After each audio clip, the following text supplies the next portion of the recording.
البدر علينا من ثنيات الوداع وجب الشكر علينا ما دعا لله داع।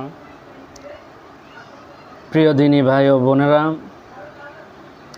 আজকের যে মাসটা বর্তমানে চলতেছে রবিউল আউয়াল মাস। এই রবিউল আউয়াল মাসটা আসলেই মুমিনদের অন্তরে একটা অন্যরকম অনুভূতি, আনন্দ, অন্যরকম একটা ফিলিংস আসে।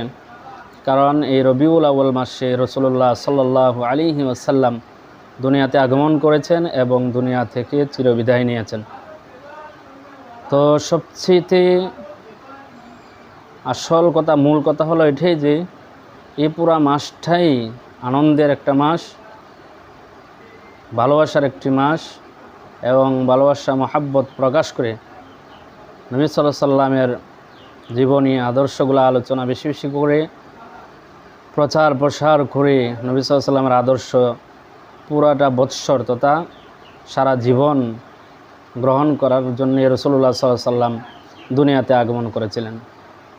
প্রিয় দিনী ভাই বোনেরা, আজকের এই দিনটি হলো 12 রবিউল আউয়াল।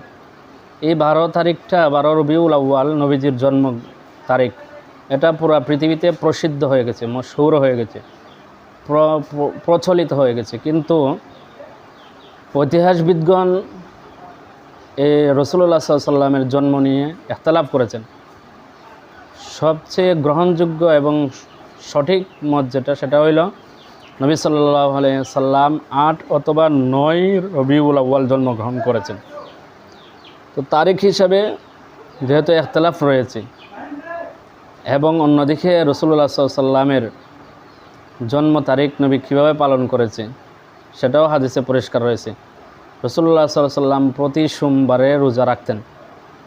নবী সাল্লাল্লাহু আলাইহি সাল্লামকে জিজ্ঞাসা করা হয়েছিল, তো নবী সাল্লাল্লাহু আলাইহি সাল্লাম বললেন যে এই সোমবার দিনে আমি দুনিয়াতে জন্মগ্রহণ করেছি, উলিদতু ফিহি, এই জন্যে আমি রোজা রাখি, শুকরিয়া আদায় করি। সুতরাং এই হাদিস থেকে স্পষ্ট বোঝা যায় যে বারটাকে রাসূলুল্লাহ সাল্লাল্লাহু আলাইহি সাল্লাম গুরুত্ব দিয়েছেন এবং সারা বৎসর প্রতি সপ্তাহের প্রতি সোমবারে নবী রোজা রেখেছেন। এটাই আশিকে রাসূল হিসাবে, আমরা উম্মত হিসেবে আমাদের জন্য পালনীয় আদর্শ এবং এটাই গ্রহণযোগ্য। শুধুমাত্র বৎসরে একটা দিন রবিউল আউয়াল মাস 12 তারিখ আসলে আনন্দ উল্লাস করলাম, অথচ এটা হলো ইখতিলাফযোগ্য। কেউ কেউ বলেছেন এই 12 তারিখে নবী জন্মগ্রহণ করেন নাই। এই জন্য অনিশ্চিত একটা বিষয় নিয়ে শুধু একদিন বৎসরে আনন্দ উল্লাস করা, ফুর্তি আমোদ করা আর সারা বৎসর নবী সাল্লাল্লাহু আলাইহি সাল্লামকে ভুলে থাকা মুমিনের কাজ হতে পারে না, প্রকৃতপক্ষে আশিকে রাসূলের কাজ হতে পারে না। আশিকে রাসূল প্রকৃতপক্ষে সেই যে বৎসরে যত বেশি সোমবার দিনে রোজা রাখবে সে তত বেশি রাসূল সাল্লাল্লাহু আলাইহি সাল্লাম প্রিয় হইবে, আশিক হইবে।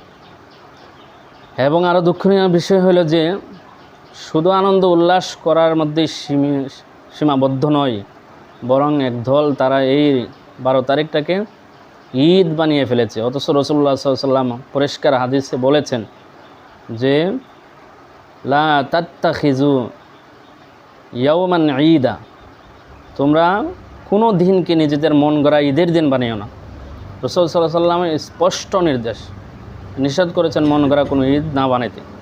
কেউ কেউ মূর্খের মতো যুক্তি দেয় যে শুক্রবার দিনকে ঈদ বলা হয়েছে, আরাফার দিনকে ঈদ বলা হয়েছে, তাহলে নবীর জন্মের দিনকে ঈদ বললে সমস্যা কোথায়? এটা হলো চরম মূর্খতা। কেননা আরাফার দিনকে ঈদ নবী নিজে বলেছে, এটা কারো বাবা বলে নাই। আর শুক্রবার দিন, জুমার দিনকে নবী নিজে ঈদের দিন বলেছেন। সেই জন্য এগুলো হাদিস থেকে ঈদের দিন বলা যায়। কিন্তু বাৎসরিক মুসলমানদের ঈদ হলো দুইটা, ঈদুল ফিতর, ঈদুল আজহা। এই জন্যে বাৎসরিক আমাদের তৃতীয় কোনো ঈদ নাই। নবীর জন্মের দিন যদি ঈদ হইতো, এটা নবী বেশি বুঝতেন, সাহাবায়ে কেরামদেরকে আনন্দ উল্লাস করার জন্য বলতেন। সেই জন্যে প্রিয় দিনী ভাই বোনেরা, মুসলমান ভাই বন্ধুরা, আমাদের জন্য আদর্শ হইল নবী যেটা করেছেন, সাহাবায়ে কেরাম যেটা করেছেন।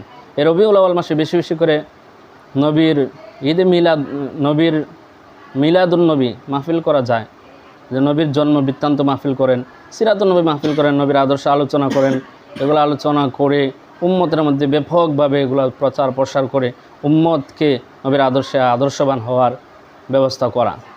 এই জন্যে রবিউল আউয়াল মাস পুরা মাসব্যাপী আলোচনার আয়োজন করা ভালো, আনন্দ উল্লাস করা ভালো। আনন্দ উল্লাস কোনটা, যে আমি নবীর আদর্শ নিয়ে আলোচনা করতেছি, নাতের মাহফিল করতেছি, সিরাত মাহফিল করতেছি, নবী সাল্লাল্লাহু আলাইহি ওয়াসাল্লামের মিলাদ মাহফিল করতেছি, এগুলো নিয়ে আনন্দ প্রকাশ করা যায়। এবং এটি হইবে সওয়াবের কাজ, উম্মতকে সঠিক পথে পরিচালনার কাজ।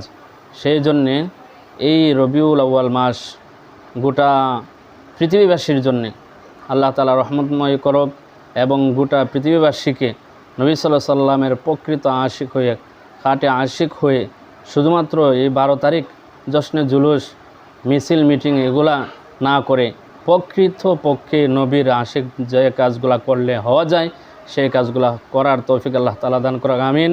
আসসালামু আলাইকুম রহমতুল্লাহি ওয়া বারাকাতুহু।